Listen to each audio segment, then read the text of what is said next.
నిజానికి మీరు music director అవ్వాల్సింది. మీకున్న బ్యాక్‌గ్రౌండ్‌కి మీరు నాకు పెద్ద గెయిన్ చేసిన సంతోషం ఏంటంటే, నేను చేరిన 2 సంవత్సరాలు కీరవాణి గారు జాయిన్ అయ్యారు. చక్రవర్తి గారి దగ్గర. నేను సీనియర్ వాళ్ళకన్నా అవును. అక్కడ అసిస్టెంట్‌గా. కీరవాణి గారి తర్వాత వందే మాతరం శ్రీనివాస్ గారు జాయిన్ అయ్యారు ఒక 6 మంత్స్‌కి. ఒక సందర్భంలో కీరవాణి గారు అన్నారు, నాగూర్ బాబు గారు ఒకవేళ సంగీత దర్శకుడుగా వచ్చుంటే చక్రవర్తి గారి దగ్గర ఉన్న ప్రొడ్యూసర్స్ ముందు ఆయనకేగా అవకాశం ఇచ్చేవారు. అవును. ఒక విధంగా ఆయన సింగర్గా అవ్వటం వల్ల నాకు మంచి జరిగిందేమో అన్నారు. ఆహా! అది ఆయన గొప్పతనం. సో ఆ విధంగా అసిస్టెంట్గా వర్క్ చేసిన తర్వాత ట్రాక్ సింగింగ్కి వచ్చాను. ట్రాక్ సింగింగ్ అంటే బాలు గారికి, యేసుదాస్ గారికి అందరికీ మీరు విత్ ట్రాక్స్ ఆర్కెస్ట్రా పాడి పాడేవాడిని. ఆ! ఇటు వర్క్ చేస్తూ ట్రాక్స్ పాడేవాడిని. హ్మ్. ఆ ట్రాక్ సింగింగ్ మేము పాడి ఒరిజినల్ సింగర్స్కి పాట నేర్పిన తర్వాత ఆ సింగర్స్ యొక్క ఎక్స్ప్రెషన్ ఎంత భావాన్ని ఎట్లా యాడ్ చేస్తున్నారు పాటనని చూడటం, వాళ్ళు కూర్చొని మనం పాట నేర్పి అది ఒక పెద్ద నాకు డిగ్రీ లాగా ఉపయోగపడుతుంది ఇవాళ సింగర్గా. అంకితం నీకే అంకితం, మ్యూజిక్ డైరెక్టర్ చెప్పింది నేను ఎలా పాడతాను, నూరేళ్ల ఈ జీవితం అంకితం ఓ ప్రియా ఓ ప్రియా ఓ ప్రియా, ఇది సార్ చూనంటాం. ఇది ట్రాక్. అంకితం నీకే అంకితం అంతే. అంటే నీకే అంకితం అనేది ఎంత ఇంప్రవైజ్ చేసి పాడుతున్నారు. ప్రతి లైన్ని మనం అబ్జర్వ్ చేస్తూ ఉంటే దాంట్లో ఎంత ఇన్వాల్వ్మెంట్ ఉంది వాళ్ళ సింగర్గా. అవన్నీ పెద్ద డిక్షనరీ లాగా నాకు ఉపయోగపడ్డాయి. తెలుగులో పాడిన చాలా హిట్ సాంగ్స్ ఉన్నాయి. అఫ్కోర్స్ అరవన్లో చాలా పాడారు, అన్ని భాషల్లో పాడారు. కానీ తెలుగు వారి కోసం కాబట్టి తెలుగు పాటల గురించి మాట్లాడితే మీకు టర్నింగ్ పాయింట్ ఇచ్చిన పాట ఏదని మీ దృష్టిలో మీరు భావిస్తారు?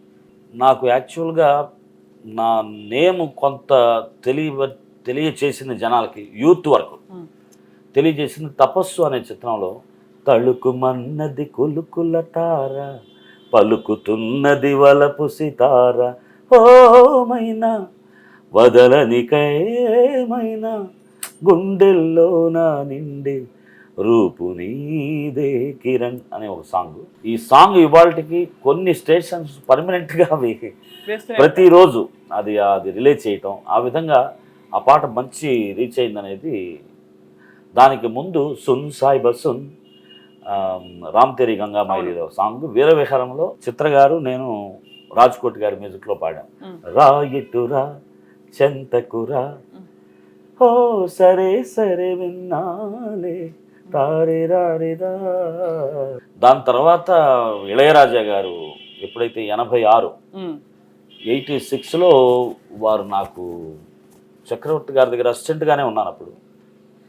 అప్పటికి తెలుగులో పాడి కొన్ని పాటలు పాపులర్ అయినాయి. నాగూర్ బాబుగా వారి దగ్గరికి వెళ్ళి చూడటం, ఇళయరాజా గారిని ఆ రోజుల్లో చూడటం అంటేనే పెద్ద ఆశ్చర్యం. పొద్దున్నే 6 గంటలకి ఏవిఎం స్టూడియో బయట నిలబడేవాళ్ళం మేము. రాజా గారు అలాగా కారు వెళ్తే కనీసం షాడో అయినా కనపడుతుందేమో అని. అట్లాంటి రోజుల్లో నాకు పిలుపు వచ్చింది. ఇళయరాజా గారు దగ్గర నుంచి నాగూర్ బాబు అనే కుర్రాన్ని రమ్మన్నారని చెప్పటమే పెద్ద ఆశ్చర్యం. వెళ్ళంగానే ఆయన దగ్గర అప్పట్లో ladies tailor cinema song recordings start చేశారు. సో నన్ను పిలిచి టైటిల్ సాంగ్ నాదే ఉంటుంది ఇప్పుడు. దాంట్లో 6 పాటలు 6 సాంగ్స్ ట్రాక్ పాడించారు. ట్రాక్ పాడించి ఈ వాయిస్ ఎలా ఉంది సౌండింగ్ అని వినటానికేమో 4వ రోజు పొద్దున్నే తమిళ్ సాంగ్ పాడతావా అని రమ్మన్నారు. తమిళ్ సాంగు అది కార్తిక్ అనే హీరో, ఇక్కడ బాగా పాపులర్ తమిళనాడులో. தேன்மொழி எந்தன் தேன்மொழி நெஞ்சம் ஏன் உன்னை தேடுது அழகே நீதான் எங்கே எங்கே అన్బు తేన్మొழి. ఇది ఒక 80 piece orchestra, semi classical with western.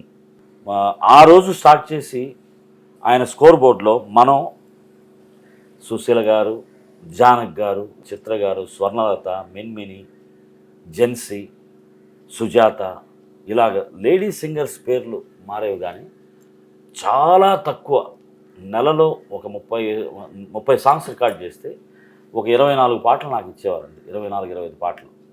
ఆయన శివాజీ గణేషన్ గారి దగ్గర నుంచి టోటల్ చిన్న ఆర్టిస్ట్ దాకా అందరితో పాడించారు. అప్పట్లో రిలీజ్ అయినవి జమదగ్ని, ఇది స్వాతి జల్లు, వణికెంది ఒళ్ళు, నీ నీలి కళ్ళు,